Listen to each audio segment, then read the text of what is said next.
Welcome to మన Bommarillu. Upcoming రివ్యూలోకి వెళ్ళిపోదాం. భూమి నిద్రపోతూ ఉంటే గగన్ భూమి కాళ్ళని పట్టుకొని పశ్చాత్తాపపడుతూ నీ స్వచ్ఛమైన ప్రేమని నిన్ను అర్థం చేసుకోకుండా పదే పదే నిన్ను ఎంతగా అసహించుకున్నానా అని సిగ్గుపడుతున్నాను భూమి. ఇకపై ఎంతమంది మన మధ్యకు వచ్చి ఏ చిచ్చు పెట్టినా ఎప్పటికీ నీ చెయ్యిని వదలను, చితిదాకా నీకు నేను తోడుంటాను భూమి అని చెప్పి భూమి కాళ్ళని పట్టుకొని ఏడుస్తూ భూమిని చూస్తూ అక్కడి నుండి వెళ్ళిపోతారు గగన్. ఇది ఇలా ఉండగా నక్షత్ర చెర్రీ దగ్గరికి వస్తుంది. నీకు సిగ్గు లేదా? నిన్ను చంపాలనుకున్నాను, అయినా వెతుక్కుంటూ ఇంటికొచ్చావేంటి అనగానే, ఏ నక్షత్ర, ఇప్పుడు చెప్తున్నాను, ఇన్ని రోజులు నువ్వు నా భార్యవని నిన్ను చాలా ఎక్కువగా ప్రేమించేశాను. ఇప్పటి నుండి ప్రేమ దోమ పక్కన పెడతాను. నువ్వన్నట్టే రోజుకొక అమ్మాయిని ఫ్లట్టింగ్ చేస్తాను నీ కళ్ళ ముందే. అప్పుడు నువ్వు ఏం కోల్పోయావన్నది నీకు తెలుస్తుంది అనగానే, ఒరే చెర్రీ, నువ్వు ఎంతమంతా తిరిగితే నాకెందుకు అనగానే, అవును కదా, భర్త విలువ నీకేం తెలుసు? మీ అమ్మ అపూర్వ నీకెప్పుడైనా మంచి నేర్పించిందా? ఎవరి ఆస్తులైనా ఎవరి ప్రాణాలైనా ఈజీగా తీసేయమని ఆ అత్తయ్య నేర్పడం బట్టి నువ్వు ఇలా తయారయ్యావు. నిజం చెప్పాలంటే అపూర్వ అత్తని మా పెద్దమ్మ శారద దగ్గరికి వెళ్తే అసలు సిసలైన బుద్ధి జ్ఞానం, అలాగే ఒక ఆడవారు ఎలా ఉండాలన్నది ఖచ్చితంగా నేర్పిస్తారు అనగానే, ఛీ, నువ్వు మా అమ్మకే లెక్కలు చెప్తావా అనగానే, లెక్కలు చెప్పడం లేదు, ఎలా ఉండాలి అన్నది చెప్తున్నాను.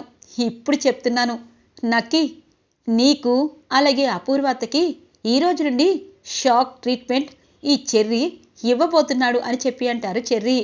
పోరా, నేను గగన్ని అనగానే, చంపేస్తాను, కంఠంలో ప్రాణం తీసేస్తా నక్షత్ర. ఎందుకంటే వాడు నా అన్నయ్య. భూమి తనని ఎంతగానో ప్రేమించింది. నీలా కాదు, భూమి కాళ్ళ గోటికి కూడా నువ్వు సరిపోవు. అది గగనన్నయ్యకి కూడా తెలుసు. నీ ముఖాన చీకొట్టినా సిగ్గు లేకుండా గగనన్నయ్య అంటున్నావు. నిజం చెప్పాలంటే ఈ విషయం మామయ్యకి తెలిస్తే హార్ట్అటాక్ వస్తుంది, ఛీ అని వెళ్ళిపోతారు చెర్రీ. ఒరే, నీకు ఎంత పొగరు? నిన్ను నేను ఏం చేయాలో అదే చేస్తాను అని చెప్పి మనసులో అనుకుంటూ ఉంటుంది నక్షత్ర. ఇది ఇలా ఉండగా ఇటువైపు శివ, పూరి, శారద డైనింగ్ టేబుల్ దగ్గర ఉంటారు. గగన్ చాలా హ్యాండ్సమ్గా రెడీ అయ్యి ఇక డైనింగ్ టేబుల్ దగ్గరికి వస్తారు. అమ్మా, భూమి ఇంకా లెగవలేనట్టుంది అనగానే, ఏమోరా, నువ్వు ఎలా ఉన్నావు? నీకు గాయాలు అనగానే, అమ్మా, నాకంతా బాగుంది. ఏంటి శివ, ఎలా చదువుతున్నావు? ఎగ్జామ్స్కి ఎలా ప్రిపేర్ అవుతున్నావు? ఈసారి పూర్ణి ర్యాంక్ కొట్టాలి. ఎందుకంటే 2 times నువ్వు ర్యాంక్ కొట్టలేదని చెప్పి మళ్ళీ వీళ్ళతో పాటు చదువుతున్నావు. ఈసారి ర్యాంక్ కొడితే మీ ఇద్దరికి ఒకేసారి జాబ్స్ వస్తాయి అనగానే, అవును బావా అని అంటారు శివ. ఇటువైపు అన్నయ్య ఖచ్చితంగా అని అంటుంది పూర్ణి. ఇంతలో అందంగా రెడీ అయ్యి భూమి కిందికి వస్తుంది. భూమిని చూస్తూ చాలా సంతోషంగా మురిసిపోతూ ఉంటారు. భూమి, ఎంత అందంగా ఉన్నావు. నేనే నిన్ను అపార్థం చేసుకున్నాను. ఈ రోజు నుండి 12 కాపురానికి 12 సూత్రాలు అన్నది నువ్వు నాకు చెప్పావు. కానీ ఈ గగన్ మనసు నిండా ప్రేమతో ఆ 12 సూత్రాలకి అర్థం చెప్తాను అని చెప్పి అనుకుంటూ ఉంటారు గగన్. ఇక బావా, టిఫిన్ అనగానే, భూమి, నీకు ఇష్టమైన పెసరట్టు ఉప్మా అమ్మ చేసింది, ఇదిగో అని వేస్తారు ప్లేట్లో. అందరూ ఆశ్చర్యంగా చూస్తూ ఉంటారు. భూమి, ఇది అల్లం చట్నీతో తింటే చాలా బాగుంటుంది అని చెప్పి ఇక ప్లేట్లో ఉన్న దోశని నోటికి తినిపిస్తూ ఉంటారు. భూమి గగన్ వైపు అలాగే చూస్తుంది. అమ్మ, మీరు కూడా తినండి, పూర్ణి కాలేజీకి టైం అవుతుంది అని అంటారు. అన్నయ్య ఏంటి ఇంత ప్రేమగా వదిని చూసుకుంటున్నారు? ఖచ్చితంగా నా పెళ్లి గురించే అన్నయ్య వదిని కాకాపడుతున్నాడు అని అనుకుంటుంది ఇక పూర్ణి. ఇక భూమి అనుకుంటుంది, బావా, వీళ్ళందరూ చూస్తున్నప్పుడు నువ్వు నాకు ఇంత ప్రేమగా తినిపిస్తున్నావు, కానీ నీ మనసులో నా మీద ప్రేమ ఎందుకు తగ్గిపోయింది బావా? మళ్ళీ ఇంతకు ముందు ఉన్న గగన్ బావలాగా నాపై ప్రేమని కురిపించాలి అని అనుకుంటుంది భూమి. ఇది ఇలా ఉండగా అపూర్వ శరత్చంద్ర దగ్గరికి వస్తుంది. బావా బావా, ఆ చెర్రి అలాగే కేపీ కూతురు బిందు, వీళ్ళు ముగ్గురు మన ఇంటి పరువుని తీయడానికి రెడీగా ఉన్నారు అనగానే, ఏమైంది అపూర్వ అని అంటారు. ఏం లేదు బావా, నువ్వు మొన్న బెంగళూరు వెళ్ళావు కదా, అప్పుడు నాకిలా జరగడమే కాదు, అదిగో చెర్రీ నక్షత్రం తీసుకువెళ్ళి 2 రోజుల్లో తిరిగి వచ్చి ఇక గాయాలతో బయటపడిన కేపీ నిన్ను అవమానిస్తూ చెర్రీని ఏదో చేసేశామని మనపై అపనమ్మకాలు, అలాగే మన ఇంట్లో ఏదో హత్యలు చేసి దాస్తున్నట్టు ఇక అందరికీ చెప్పాలనుకుంటున్నాడు కేపీ.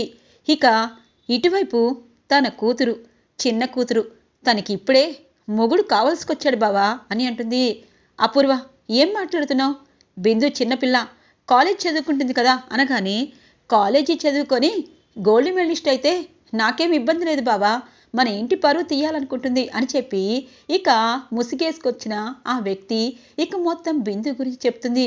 అందుకే బావా కాలేజీ మానిపించేశాను అనగానే, అయితే అపూర్వ మంచి సంబంధాన్ని చూడు, బిందుకు కూడా ఎలాగూ ఈ ఎగ్జామ్స్తో ఇప్పుడు చదువు అవుతుంది, పెళ్లి చేసుకున్నాక తన భర్త చదివిస్తాడు అనగానే, సరే బావా నేను ఒక సంబంధం చూశాను, రేపు ఆ పెళ్లి వాళ్ళు వస్తారు, అలాగే మీరా వీళ్ళు ఇలాగా అలాగా అని ఏదైనా చెప్తుంది, కానీ ఇంటి పరువు పోయాక ఏమొస్తుంది బావా అనగానే, అపూర్వ ఈ ఇంటి కోసం నువ్వు ఎప్పుడు ఆలోచిస్తావని నాకు తెలుసు, రేపు ఖచ్చితంగా మంచి సంబంధం అంటున్నావు కదా, తీసుకురా, కేపీ నేను ఒప్పిస్తాలే అని అంటారు శరత్చంద్ర. సరే బావా అని అంటుంది అపూర్వ. కేపీ, నీ కూతురికి నేను ఎలాంటి వాడిని ఇస్తానో నీకు తెలీదు, రోజు తనకి ఖచ్చితంగా దెబ్బలు, ఒంటి మీద దెబ్బలు పడేటట్టు మొగుడిని చూస్తాను, అలాగే భూమి గగన్ని ఎప్పటికీ నేను కలవనివ్వను, ఈ ఇంటికి రానివ్వను, ఇక చెర్రీ బ్రతుకు బస్టాండే అని అనుకుంటుంది అపూర్వ. ఇది ఇలా ఉండగా ఈవినింగ్ అవుతుంది. గగన్ పూల కొట్టు దగ్గరికి వస్తారు. మా అమ్మ అడుగుతుంది, ఏంటి బాబు పూలు దగ్గరికి వచ్చి ఆలోచిస్తున్నావు అనగానే, ఇవి మల్లెపూల అమ్మా అని అంటారు. అవును మల్లెపూలే అనగానే, కొత్తగా పెళ్ళయిందా బాబు, అందుకే మల్లెపూలు కొనడం కొత్త కదా అనగానే, అవును అని అంటారు. సరే ఈ బుట్ట నిండా అనగానే, తీసుకో బాబు తీసుకో అని మల్లెపూలని ఇచ్చేస్తుంది ఆ ముసలావిడ.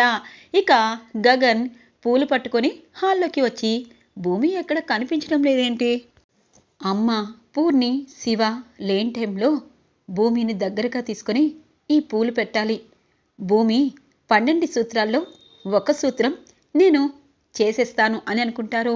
ఇంతలో భూమి వచ్చి, బావా ఈ బుట్టలో ఈ మల్లెపూలేంటి అనగానే, నీకే భూమి అని అంటారు. నాకా బావా, నిజంగా నువ్వు 12 సూత్రాలు పాటిస్తున్నావా అనగానే, భూమి వెనక్కి తిరుగు అనేలోపు ఇక అందరూ వచ్చేస్తారు చుట్టూ చూస్తూ. మాకు తెలుసురా అన్నయ్య, భూమి వద్దని నువ్వు ఈ మధ్య చాలా ప్రేమగా చూసుకుంటున్నారు అని అంటూ ఉంటుంది పూర్ణి.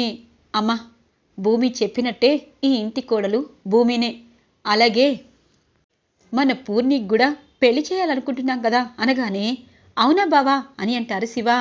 ఒరే శివ, అమాయకం ఫేస్ పెట్టద్దు, నీకు కూడా పెళ్లి చేయాలి అనగానే, అక్క నువ్వు ఖచ్చితంగా నా పెళ్లి చేయాలక్క అని అంటారు శివ. అదే కదా ఇప్పుడు చేస్తున్నది అని అంటుంది భూమి.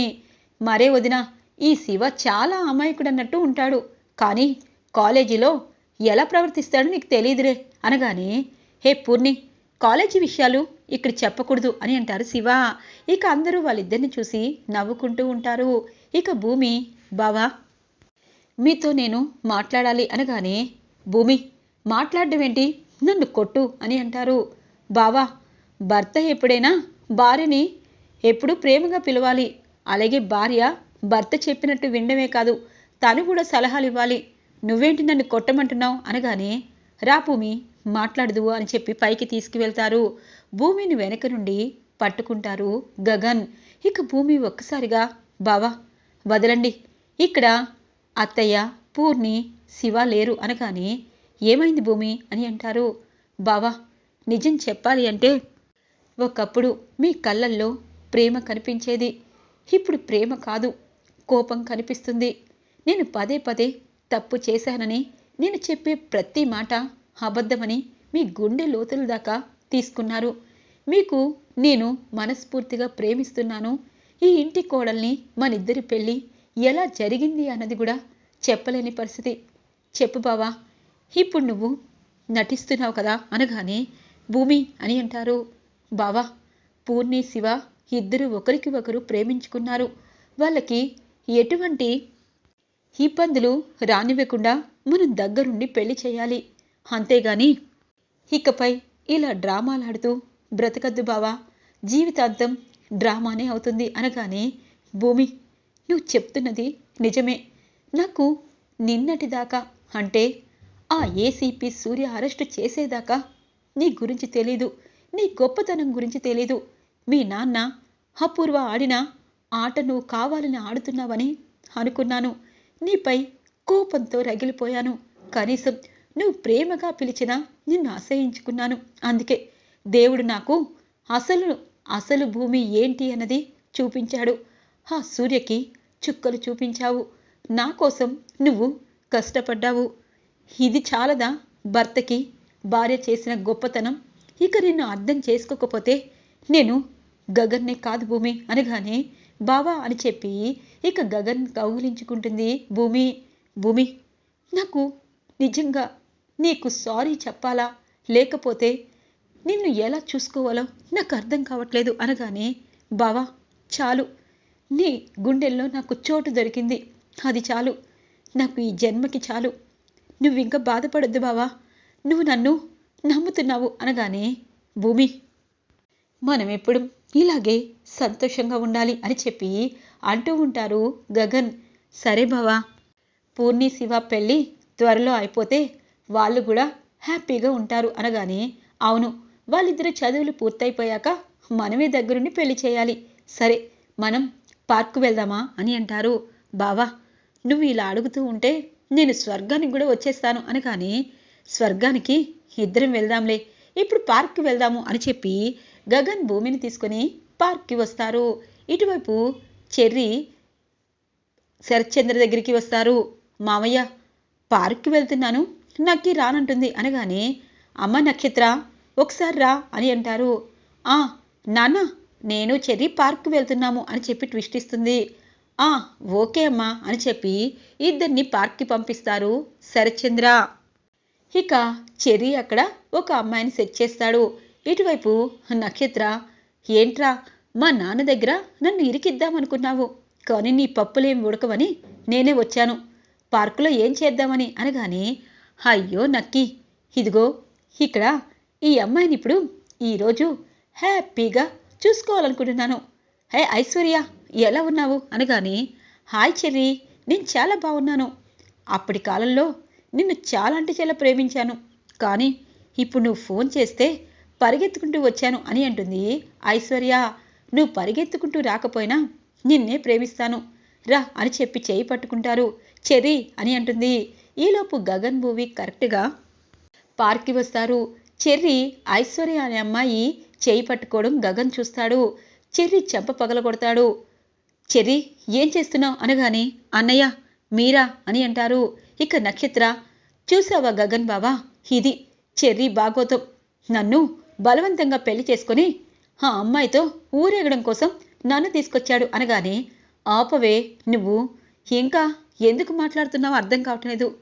అన్నయ్య, భర్తకి నరకం అంటే ఏంటో నీకు తెలిసే ఉంటుంది. భూమి నిన్ను మనస్ఫూర్తిగా ప్రేమించి ఎవరు ఏమనుకున్నా కోట్ల ఆస్తిని కాదని నీ దగ్గరికి చేరుకుంది. కానీ ఈ నక్షత్ర నన్ను హనీమూన్కని తీసుకువెళ్ళి చంపాలనుకుంది.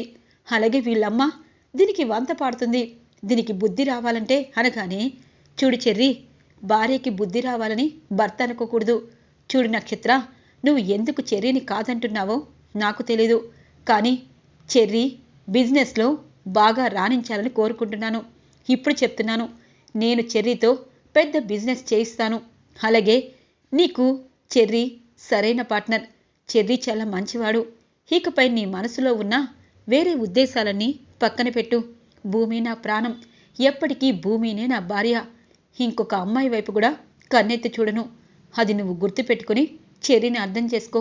చెర్రీ, రేపే నీతో కొత్త బిజినెస్ నేను ప్రారంభిస్తాను.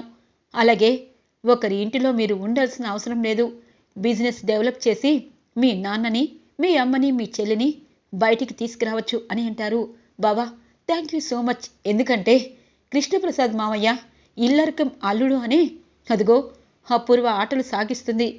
ఇప్పుడు చెర్రీతో బిజినెస్ చేయిస్తే ఖచ్చితంగా వాళ్ళ కుటుంబానికి న్యాయం చేసినట్టు అవుతుంది అని చెప్పి అంటూ ఉంటుంది.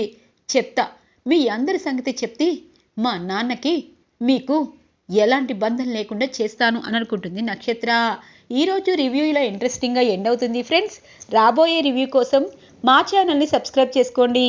Thanks for watching friends.